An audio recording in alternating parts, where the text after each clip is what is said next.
வணக்கம். இப்போ நம்ம ஸ்வீட் கார்னை வச்சு ஒரு கிரேவி பண்ணலாம். அதுக்கு நான் ஒரு ஸ்வீட் கார்னை குக்கரில் வேக விட்டு எடுத்து வச்சுருக்கேன். இப்போது அடுப்பில் சட்டியை போட்டிருக்கேன். அதில் நம்ம எண்ணெய் விடலாம். ஒரு டேபிள் ஸ்பூன் எண்ணெய் விடுவோம்.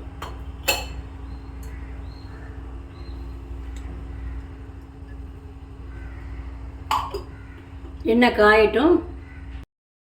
இப்போ 2 பிரிஞ்சி இலை, ஒரு பட்டை, ஒரு அன்னாசிப்பூ, 2 ஏலக்காய், 2 கிராம்பு போட்டு இது பொரியட்டும். இப்போது ஒரு இஞ்சி ஒரு டீஸ்பூன் துருவிட்டுருக்கேன், அதை போடலாம். ஒரு 10 பல் பூண்டை பொடியாக நறுக்கி வச்சுருக்கேன், அதையும் போட்டுக்கலாம். இஞ்சி பூண்டை அரைச்சும் போடலாம். இஞ்சி பூண்டை அரைச்சி போட்டால் கொஞ்சம் அதோட வாசனை பலம் நிறைய இருக்கும். அதனால் அது எங்களுக்கு பிடிக்காதனால நான் சும்மா இந்த மாதிரி ட்ரைஸியாக போடுறேன். உங்களுக்கு வாசனை பிடிக்கும்னாக்கா நீங்கள் அரைச்சும் போடலாம். இஞ்சி பூண்டு பேஸ்ட்டாக போடலாம். 2 பச்சை மிளகாயை வாய் கீழிட்டுருக்கேன், போடலாம். ஒரு பெரிய வெங்காயத்தை நீளமாக மெல்லிசாக நறுக்கிட்டுருக்கேன், அதையும் போடலாம். போட்டு நல்லா வதக்கி விடலாம்.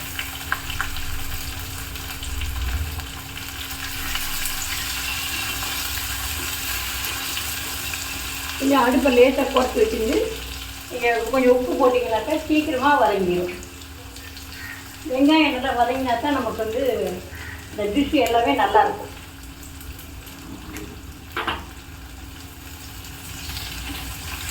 நல்லா வதங்கிடும்.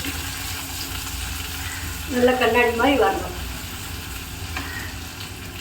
இப்போ பன்னீர் துண்டு, இது ஆப்ஷனல் தான். உங்களுக்கு வேணும்னா போட்டுக்கலாம், இல்லைன்னா விட்டுடலாம். பன்னீர் போடலாம், இல்லைன்னா சோயால டோஃபுன்னு வருது, அதையும் போட்டுக்கலாம். ஏன்னா பன்னீரில் ப்ரோட்டீன் சத்து நிறைய இருக்குது, அதனால் போட்டுக்கலாம். அடுத்து 2 தக்காளியை அரைச்சி வச்சுருக்கேன், அந்த விழுத போடலாம். இல்லை நீங்கள் பொடியாக நறுக்கியும் போடலாம். இதெல்லாம் நம்மளுடைய வேலைக்கு நேரத்தை அந்த மாதிரி அது மாதிரி போட்டுக்கலாம்.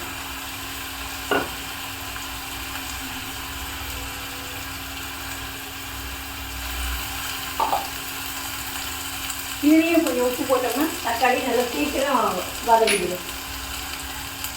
தக்காளி வெங்காயம் இதுக்கெல்லாம் நம்ம உப்பு போட்டு வதக்கிறோம்னா சீக்கிரமாக வதங்கிடும்.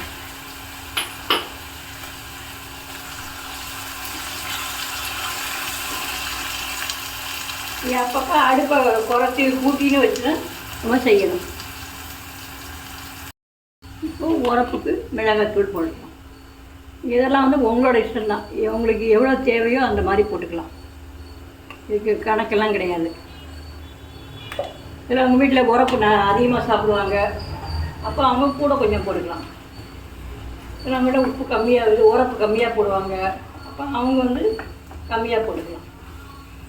போட்டால் எண்ணெய் பிரிஞ்சு வரணும், அதான் கணக்கு. அதான் அப்போ தான் நல்லா வதங்கிடுதுன்னு அர்த்தம்.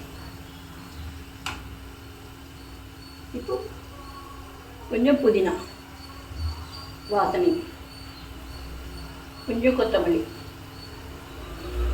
கொஞ்சம் மேலாக தூவி வச்சுப்போம்.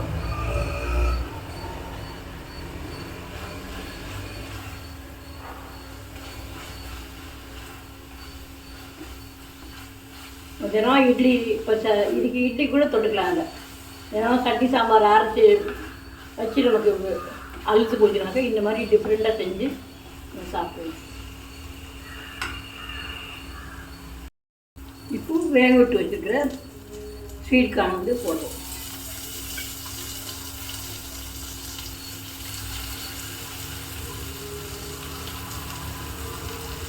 போட்டு தேவையான அளவு தண்ணியை ஊற்றி கொதிக்க விடுவோம்.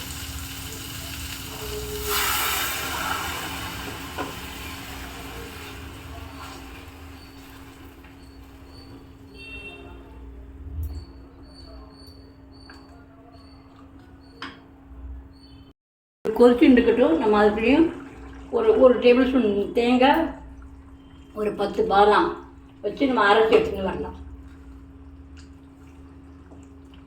அடுப்பு சிம்மில் தான் வச்சுருக்கேன். இப்போது நல்லா கொதிச்சுட்டு இருக்கு.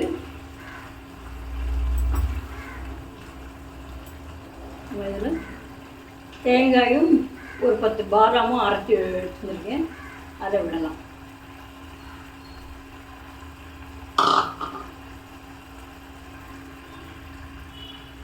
இதில் வேறு எதுவுமே சேர்க்கலை, வெறும் பாதாமும் தேங்காய் துருவணும். அது அப்படி கொஞ்சம் மிக்ஸி ஜார் அலம்பி உங்களுக்கு எந்த கன்சிஸ்டன்சி வேணுமோ அந்த அளவுக்கு விட்டுருங்க தண்ணி. சிலவங்களுக்கு கெட்டியாக இருந்தால் தான் பிடிக்கும், சிலவங்களுக்கு கொஞ்சம் தண்ணியாக இருந்தால் பிடிக்கும். இது மாதிரி அவங்க குடும்பத்துக்கு எப்படி தேவையோ அந்த மாதிரி நீங்கள் பண்ணிக்கோங்க.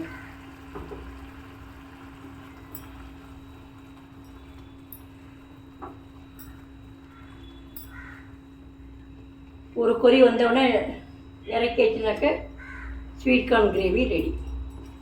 எந்த நம்ம சப்பாத்தி எல்லாத்தையுமே தொட்டுக்கலாம்.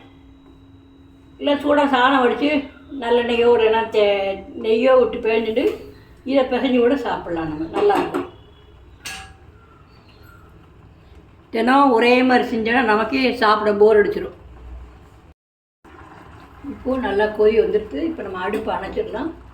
அடுப்பு அணைச்சிட்டு மேலாக மல்லித்தலை கொஞ்சம் தூவி பரவார வேண்டியதான். இப்போது ஸ்வீட் கார்ன் கிரேவி ரெடி.